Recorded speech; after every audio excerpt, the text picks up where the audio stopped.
Installed a new sleep recording app. When I checked the footage, I was horrified. About a month ago, I downloaded a sleep tracker, expecting it to be a completely normal app to help me sleep better. It had a perfect 5 stars with a lot of reviews, which I thought was a bit suspicious, but I downloaded it anyway.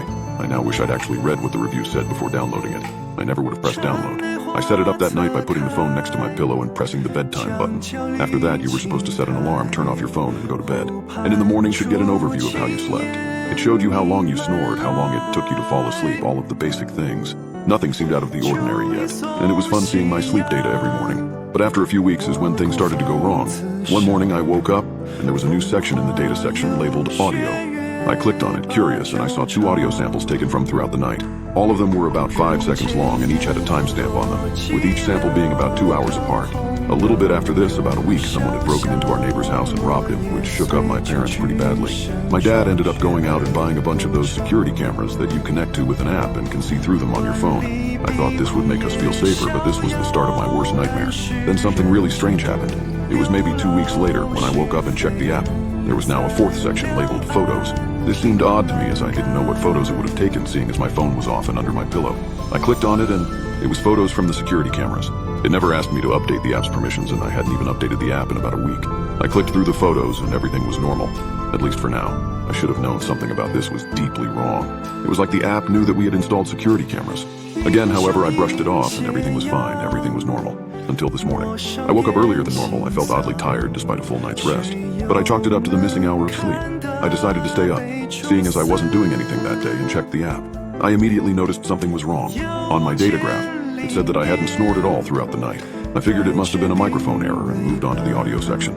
Instead of the usual 2-hour interval, these ones were only 5 minutes apart. I clicked on the first one. Nothing. No noise came through in the video. Not a breath. Not a movement. It was dead silent. Why did it capture this? Was my mic broken? I clicked on the second one. I heard myself breathing into the phone, so I knew my mic wasn't disabled. As I listened, I couldn't help but feel like something was very wrong with the audio. I replayed it and strained my ears. I felt like my stomach had just fallen out of my body. I heard it, just barely audible over my own breaths. There were other breaths being taken by something else in the room. They were sharp, ragged breaths with no pattern to them. I was sweating. Who else could have been in here? My parents slept in their own room downstairs and had never sleepwalked before, so it couldn't have been them. Was it a burglar? Did someone break in? Why were they just standing in my room? I clicked the third one. I heard what sounded like shuffling on my carpet, like if I were to drag a plastic bin across the floor, followed by a few creaks and bumps. It was disturbing to listen to with the context of what I'd just heard, but I had no clue what I was hearing. My heart continued to beat faster and faster. I should have known there was something horribly wrong with this app. Even from the thumbnails, I could tell something was seriously wrong. Each thumbnail was just a black square with no preview of what awaited me when I clicked on the images. I viewed the first photo, and I wanted to cry.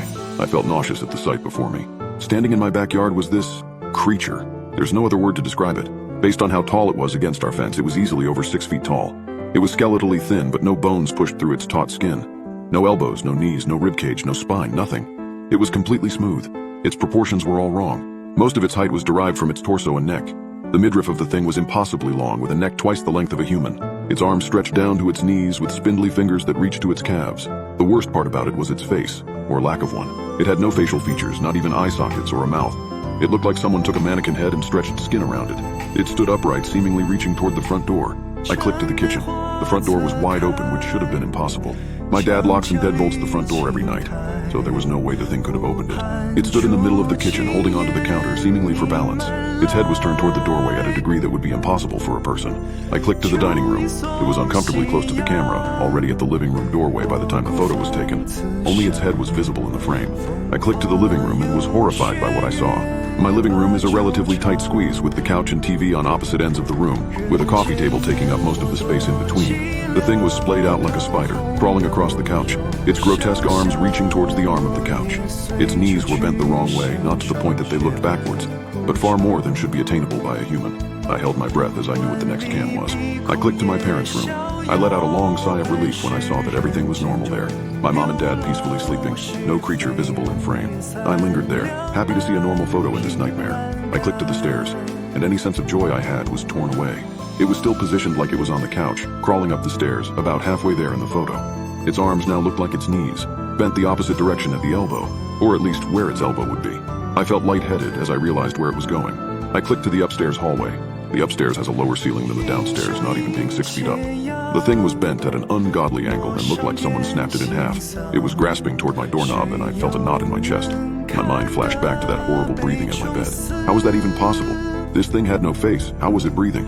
I then remembered that third sample, the creaking, the sound of something sliding on carpet and the creaking of the bed. The sound of this thing bending and twisting onto the floor and dragging itself under my bed, where it probably was right now. I felt sick. I sat there huddled in my blanket. I was like a little kid, scared of the boogeyman under the bed and hiding under my covers. But this wasn't an irrational little kid fear. I had 6 photos and 2 audio samples proving that this was a very real fear. I was breathing heavily and felt like I was going to pass out. Was it there? What should I do? I decided that laying there was the wrong choice. I built up my courage, mustering all the strength left in my fear-ridden body.